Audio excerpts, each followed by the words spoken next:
আসসালামু আলাইকুম বন্ধুরা, কেমন আছেন সবাই? আশা করি সবাই ভালো আছেন। আলহামদুলিল্লাহ আমি অনেক ভালো আছি। যেই বাড়িতে জন্ম সেই বাড়িরই মেহমান। শুনতে কি আজব লাগে, যেই বাড়িতে জন্ম সেই বাড়িরই মেহমান। মেয়েদের জীবনটাও কি আজব, তাই না?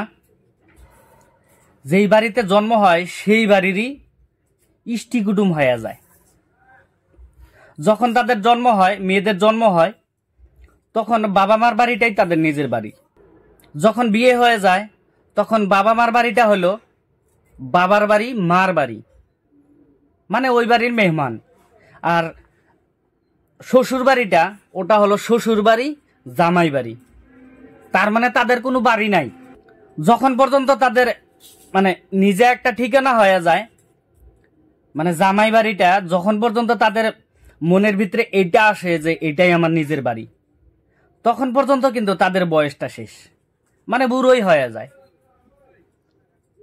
এতে বোঝা যায় তাদের কোনো নিজা কোনো বাড়ি থাকে না, মেয়েদের নিজা কোনো বাড়ি থাকে না। ছেলেদের যেমন সারাটা জীবন বাইরে কামাই করতেই চলে যায়, পরিবারের ভালো থাকা নিয়েই দেখতে দেখতে শুনতে চলে যায়, তেমন মেয়েদের জীবনটাও শুধু কষ্ট, পরিবার এইসব সামলাইতেই চলে যায়। আর নিজের ঠিকানাটা তো অবশ্যই সারাটা জীবন ভর খুঁজতে হয় তাদেরকে।